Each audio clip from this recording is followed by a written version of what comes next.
Welcome back to the City Current Radio Show. I'm your host, Jeremy Park. We're joined now by Paul Martin. He is the Director of Health Operations at Trezevant Episcopal Home.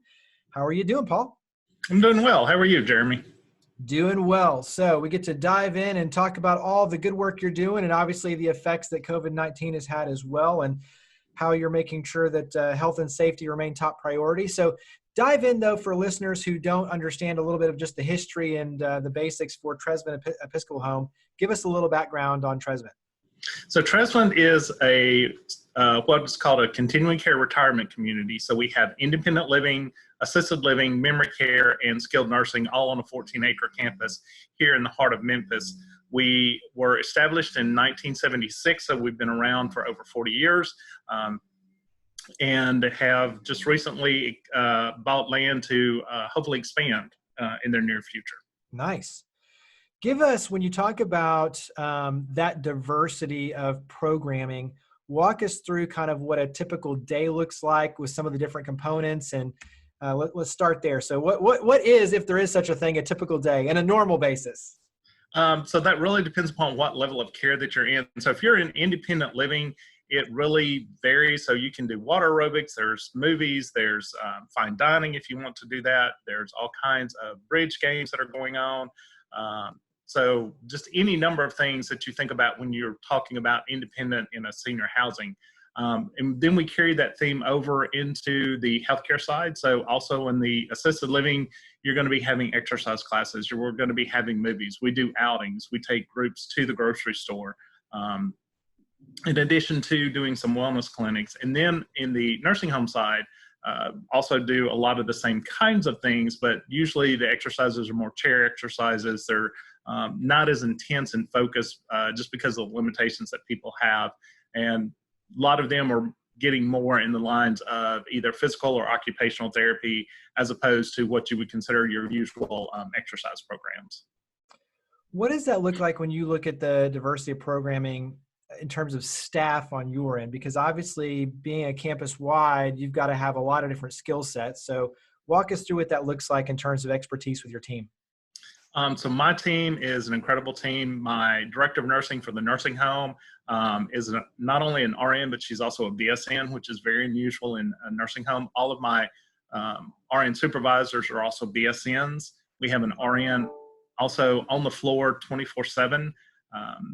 For the healthcare side, our activities program is run by a certified therapeutic recreational specialist.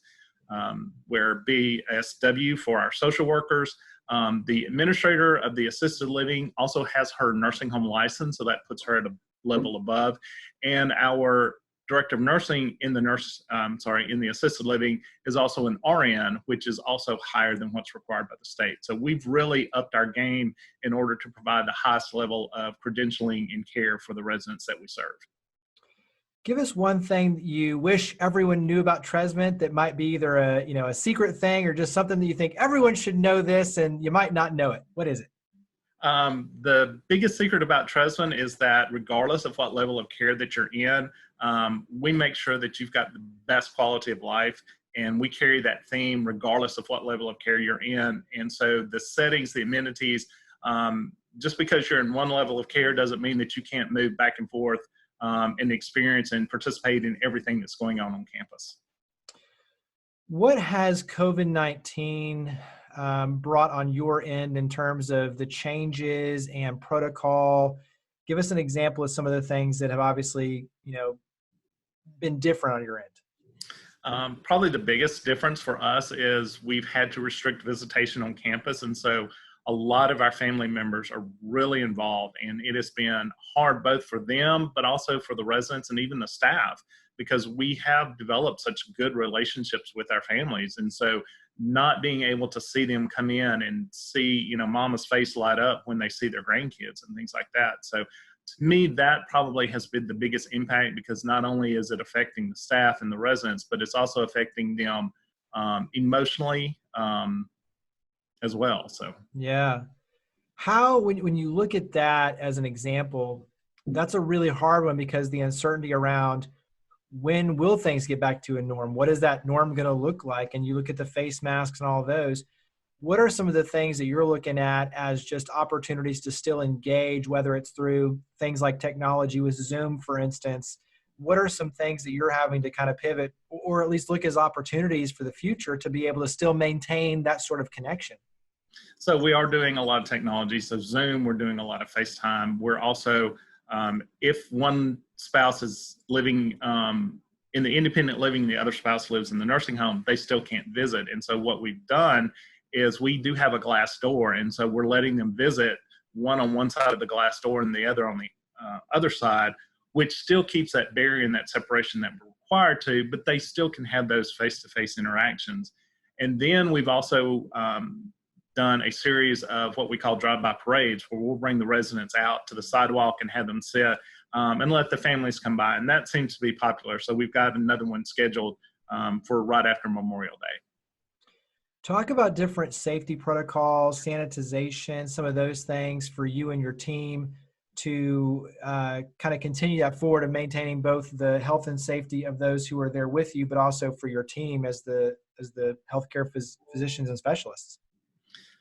So a lot of the protocols, we've worked with both infection control specialists and other specialists in the industry. So we've had hand sanitizers put out throughout the building and really re-educated the staff on how to use those and use them properly.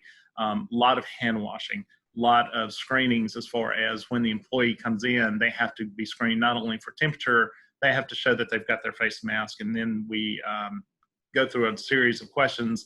Have you, for example, had a cough within the last 24 hours, shortness of breath, and those kinds of things. And then we're just constantly monitoring both residents and staff while they're in the building and on the floor working, just to see what's going on. Housekeeping has evaluated all the products that they've used, and so we've changed some of the products that we're using. We've upped the total number of times that we're cleaning. We even had a manufacturer come out and evaluate and calibrate to ensure that all of the dispensing that housekeeping uses is dispensing at the right level to make sure that the chemicals are being adequately sourced and making sure that everything that we're doing is what we should do in order to keep all of our residents and staff safe. Well, it's all those little things, like you said, just even thinking about, are the proportions correct? So, I mean, it's amazing the level of detail to really make sure that you really are, truly protecting everything on every level and every one. Walk us through on your end, when you talk about just seniors and the communication of making sure that they understand what's going on and why the health is the most important thing to be protecting of them. And then, in other words, talk about communication flow between you, your team, those who you're taking care of, the loved ones. How has the communication flow been? Because you've got all these different between CDC, the health authority, like all of these different, the county, the state. There's a lot of things to keep everybody in the up and up on, but at the same time, making sure that they understand why you're doing what you're doing. So talk about communication. So communication has been critical on our part, and we want to make sure that we're always upfront and transparent. And so very often we're putting out both in email form on our Trezevant website, but also hard copies going out to families, just updates about when something comes out and why it's coming out. Whether it's we've done a mass testing of the staff and here's the results and here's why we did that, why certain restrictions have been put in place, and not just it was Trezevant, but this is the executive order number 30 from the governor, and this is what's come from the Commissioner of Health. So we're trying to make sure the families, one, know what we're doing, but two, understand why we're doing it. And so we're doing that in multiple ways. Also, some are very much tailored towards either if it's on the healthcare side, so assisted living or the nursing home. And then there's a different tone and a different communication that will go to the independent living side because they're under different restrictions than the nursing home. You mentioned growth in the future. Talk about future plans. I mean, obviously heading into the summer, even balancing some of the uncertainty with the ability to still plan ahead. How do you navigate through all that? Some days better than others, I'll just be honest.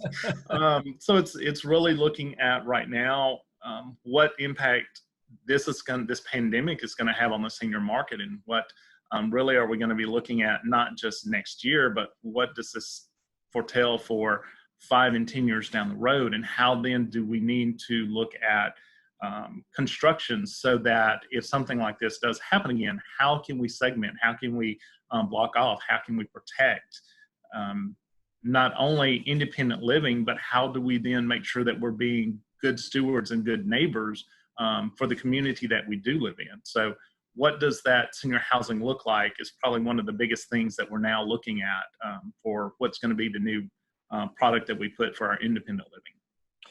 Yeah, that's a great point. That's something you're not really necessarily seeing a lot of in terms of on the news is, to your point, how is this going to affect the future construction in terms of how things are built to maintain the safety looking forward, so that if this ever does happen again, you've got the ability to section off things and still provide the health and safety, but also to the ability to communicate. So like the glass doors, I mean, things like that is, to your point, there's probably going to be a pretty big shift on just how we construct things moving forward to be able to make sure that we've given everyone the best opportunity to still thrive, but yet protect ourselves.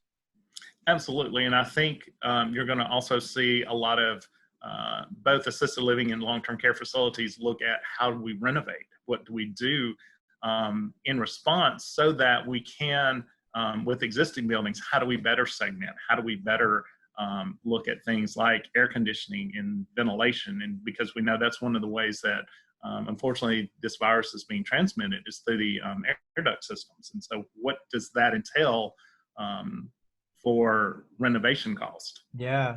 So I can imagine, is that something that you're already looking at on your end is, okay, what are the things that we need to do, looking forward, even for our own current facility, to be able to renovate and look at those? Is that part of the conversation now? Absolutely. And we're looking at, what do we need to do both now, if we need to make changes, how do we do that? But also what does the future look like and how do we renovate and make those changes? So again, we can be responsive and act quickly when we do have some kind of outbreak and we do need to isolate.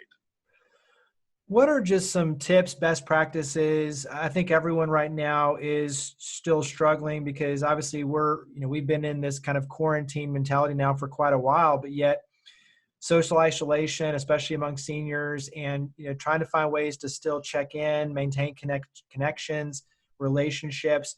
What are some just best practices in general for the public that you can say on your end, like, hey, these are some things, just using technology, whatever it is, to still maintain connectivity, to still be physically active, to still get your loved ones out? What are some things we can do? So definitely making sure that you're staying connected somehow, some way. And whether that is, if you're in a nursing home and you can go up and you can talk to them through a window or you can talk to them through a door, make sure you're staying connected that way. If you're distant, then call the nursing home, check in, and not only with the nurse, but find a way that you can check in and get connected. If mama or daddy has dementia and a telephone call is not good, talk with the nurse to find out what you can do. So you can write letters, you can send cards, you can send pictures. And it may not be pictures of you today. It may be, send a picture of you when you were in high school or your high school graduation, because that may be where mama is in her dementia journey. The other things, if you're able to, definitely get outside, exercise, walk, just being outside, fresh air. If it's raining, a lot of facilities have stairs. So if their residents able to, have them walk up and down the stairs, but also the things that you enjoy doing. So if it's reading, if it's watching movies, if it's playing puzzle games, anything like that to keep physically and mentally engaged is critically important at this time for everybody. What are some ways that we can help you all? Obviously, just knowing that you're, here as a resource. What's one or two other ways that we can help you all? The other thing is best thing is to communicate if you have concerns with us. So let us know, don't blindside us, but also to understand that a lot of what we're doing is to keep your loved ones safe. It's not because it's anything that we're trying to hide or we're trying to cover up. It's just you can't come and see mom or daddy because of the restrictions that are being placed on us both by the federal government and the state government. And every nursing home should be transparent. And if you've got questions, if you've got concerns, talk with the director of nursing, talk with the administrator. They should be willing and open with you about anything that's going on there. And then last question is the easy one is, how do we get in touch? So website, phone number, where do we go? So for Trezevant, you can go to our website. It's www.trezevantmanor.org. The main phone number is 325-4000. For assisted living, 901-746-1800, or the nursing home is 901-325-4003. Well, Paul, thank you for all you and your team do. We greatly appreciate it. Thank you for coming on the show. Thank you, Jeremy. Appreciate it.